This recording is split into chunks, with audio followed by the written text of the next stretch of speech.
الحمد للہ وحدہ لا شریک لہ والصلاة والسلام علی من لا نبی بعدہ۔ دوسرا پارہ، اس میں سب سے پہلے تحویل قبلہ کو بیان کیا ہے۔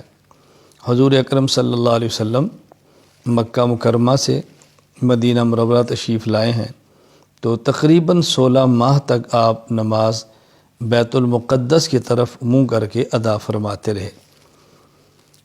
حکم آ گیا کہ قبلہ تبدیل ہو گیا ہے، تو حضور اکرم صلی اللہ علیہ وسلم نے پھر بیت المقدس کی بجائے کعبہ کی طرف منہ کر کے نماز ادا فرمانی شروع کر دی۔ تو تحویل قبلہ کا معنی ہے قبلے کا تبدیل کر دینا۔ اس کی حکمتیں ہیں، کچھ ہمارے علم میں آتی ہیں، کچھ علم میں نہیں آتی۔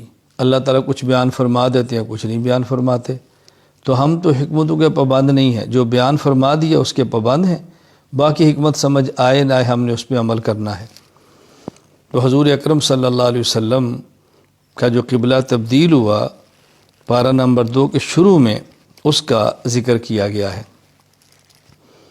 پھر اس پارے میں بہت سارے احکام اللہ تعالیٰ نے تفصیل کے ساتھ بیان فرمائے ہیں۔ مثلا ایک تو قصاص کا مسئلہ بیان کیا ہے، اور اگر قصاص کے مسئلے پر عمل درآمد ہو، آپ یقین فرمائیں قتل ناحق کے دروازے بند ہو جائیں۔ نمبر 2، وصیت کا مسئلہ بیان کیا ہے۔ اگر وصیت پر عمل کر لیا جائے اور وصیت کو سمجھ لیا جائے تو بہت بڑا ایک خاندان کا مسئلہ حل ہو جاتا ہے۔ وصیت کس مال میں کرنی ہے، وصیت کن کے لیے کرنی ہے، یہ تفصیلی احکام ہیں، لیکن قرآن کریم میں پارہ نمبر 2 میں وصیت کا مسئلہ بیان فرمایا۔ نمبر 3، جہاد کا مسئلہ بیان کیا۔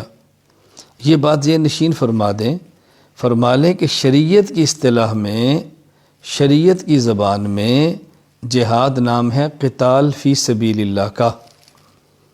اگر کسی اور حکم شرعی پر لفظ جہاد کا استعمال ہوا ہے تو وہ لغت کے اعتبار سے ہے، شریعت کی اصطلاح نہیں ہے۔ اللہ تعالیٰ نے مجاہدین کو دیگر تمام اعمال کرنے والوں پر فضیلت عطا فرمائی ہے۔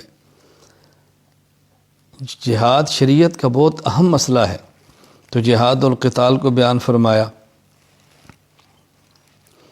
نمبر 4، مرتدین کی سزا کو بیان فرمایا کہ جو شخص مومن ہے پھر وہ ایمان کو چھوڑ دیتا ہے اور کافر ہو جاتا ہے، مرتد جس کی سزا قتل ہے، تو مرتد کی سزا کو بیان فرمایا۔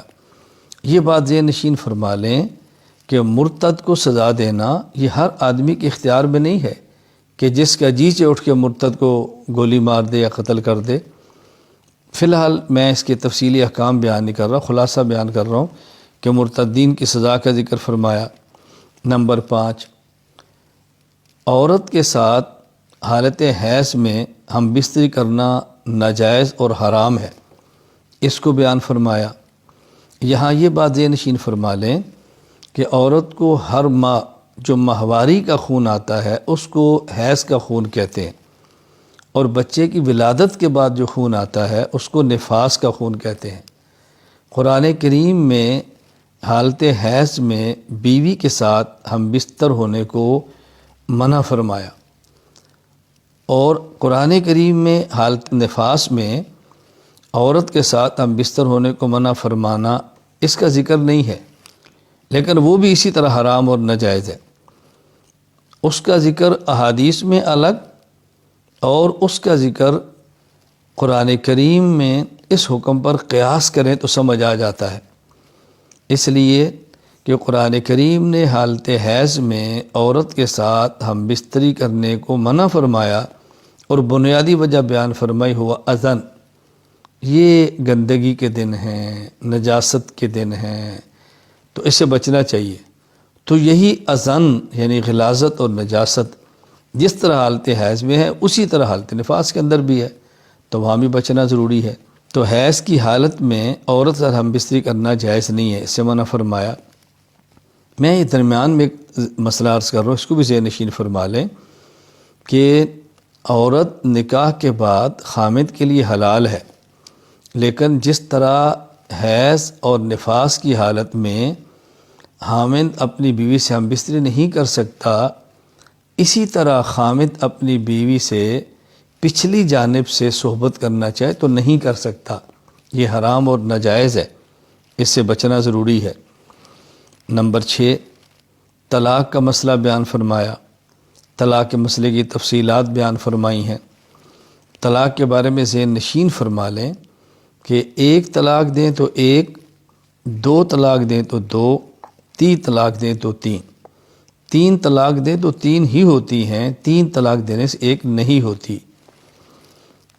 نمبر 7، عدت کا مسئلہ بیان فرمایا کہ جس عورت کو طلاق ہو جائے اس کی عدت کیا ہے، شوہر فوت ہو جائے تو عدت کیا ہے۔